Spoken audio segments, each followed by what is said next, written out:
Arumi dan Rafizky memutuskan untuk menginap di rumah sakit demi menemani Kaisa yang sekarang sudah tidak punya siapa-siapa lagi. Mereka tak tinggal diam. Semua rencana sudah disusun dan diatur dengan gitu apik. Menyewa orang-orang ahli dalam bidang pencarian. Agak sulit sebenarnya menemukan, karena ternyata pelaku sangat lihai dalam memainkan taktik agar tak terlacak. Kamu jangan menangis lagi. Tangan Arumi mengusap air mata Kaisa yang terus mengalir, karena rasa takut dan cemas secara bersamaan. Kak Faisa sudah seperti kakakku sendiri. Bagaimana kalau dia disakiti atau dicelakai orang-orang jahat itu? Bagaimana kalau ternyata dia dibunuh? Lalu, Kaisa, Arumi meninggikan suaranya, mengguncangkan tubuh itu berkali-kali agar tak kehilangan kendali, sebab dikuasai akan ketakutan. Jangan berprasangka buruk, kita harus berpikir positif kalau semuanya akan baik-baik saja, terangnya. Memeluk erat tubuh Kaisa yang bergetar. Dia terus menangis, menjerit mengkhawatirkan Faisa. Pikiran buruk berseliweran seiring dengan dugaan-dugaan yang keluar dari otak.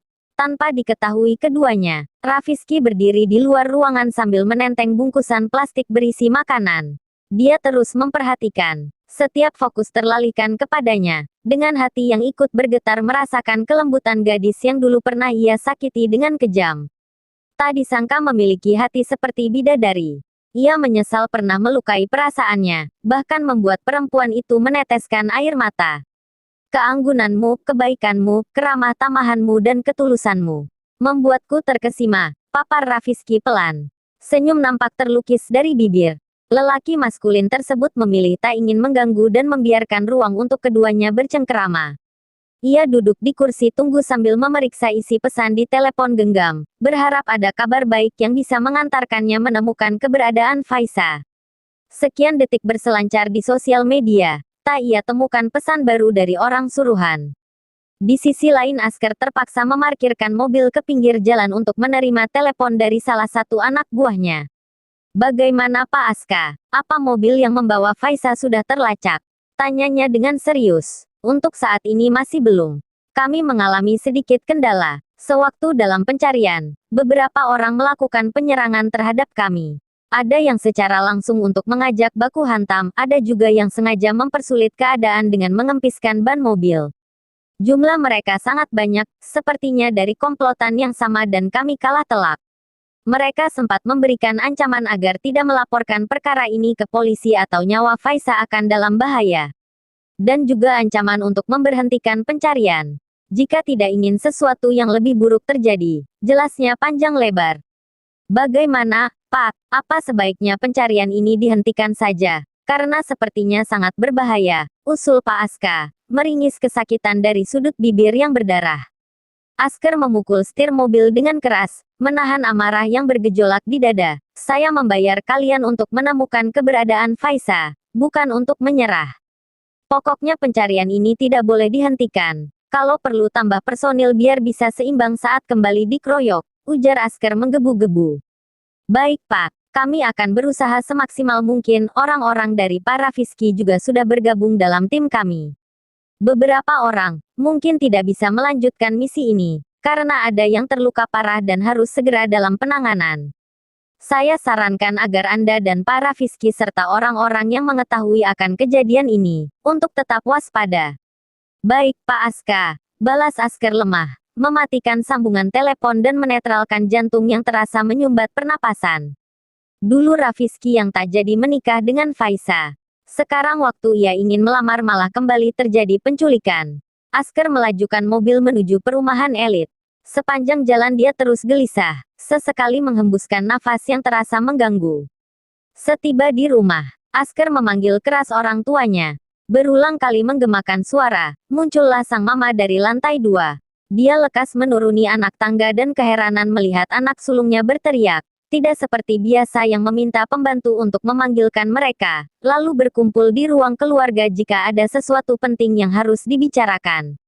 Ada apa, Asker? Tumben kamu teriak-teriak gini. Wajah kamu juga kelihatan gelisah. Sebenarnya ada apa? Gina menghampiri anaknya. Faisa, Ma. Suaranya terdengar lemah. Ada apa dengan Faisa? Sambar seseorang dari arah belakang Gina. Dia adalah Aidin yang juga ikut mendengar teriakan Asker.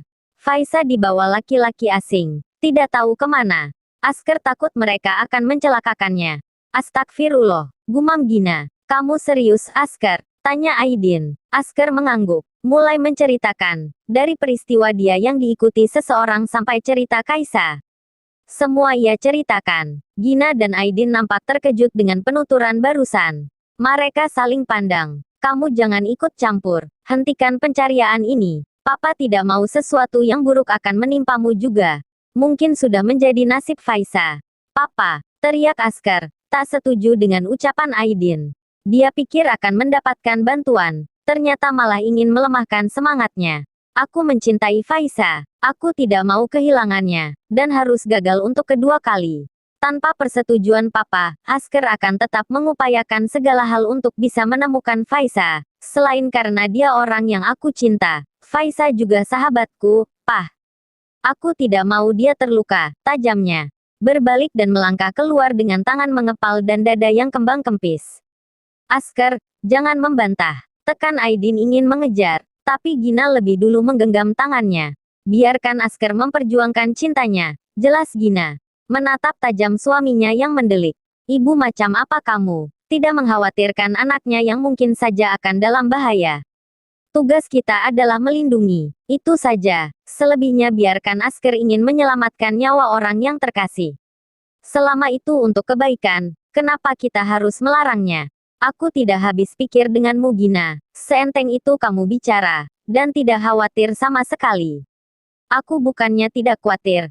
Tapi coba kamu ingat, bukankah sikap Asker yang seperti itu menurun dari dirimu sendiri? Gina kini berbicara lebih tenang dan lembut. Ia menyentuh lengan atas Aidin.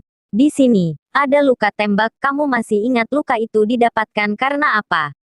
Aidin terdiam. Karena cinta. Karena cintamu kepadaku, rela mempertaruhkan nyawa untuk keselamatanku. 23 tahun yang lalu, Gina adalah anak dari seorang pengusaha terkenal. Tentunya, memiliki pesaing bisnis yang sangat banyak. Sampai suatu ketika dalam acara kemah keluarga di halaman rumah, Gina nampak membakar jagung dan Aidin tiba-tiba ikut gabung dengan mereka, hanya agar bisa mengobrol dengannya yang sulit untuk dijumpai, karena selalu menghabiskan waktu di rumah saja. Ternyata acara kayak gini, seru juga ya Om, ujar Aidin. Iya dong, sekalian menghabiskan waktu bersama keluarga. Apalagi Om selalu sibuk terus. Gina kadang marah karena ayahnya ini sering menghabiskan waktu di kantor, kekeh Farhan ayah Gina.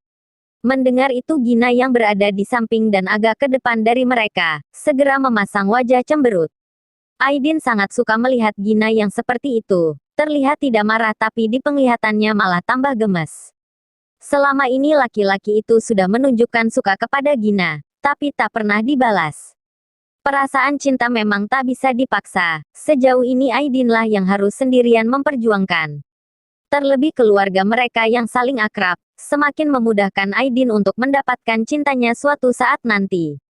Gina, ini tempenya. Ia menyerahkan baskom berisi tempe yang dipotong rapi, dan sudah dikeluarkan dari bungkusan, serta telah diberi tusuk lidi, hingga siap untuk dipanggang. Terima kasih. Senyum Gina sekilas. Mereka berdua tampak canggung. Gitu Aidin ingin berbalik ke tempat asal. Tak sengaja matanya menangkap seseorang yang mengarahkan pistol ke arah Gina. Bunyi ledakan telah terdengar. Sudah tak ada waktu untuk Aidin memberitahu.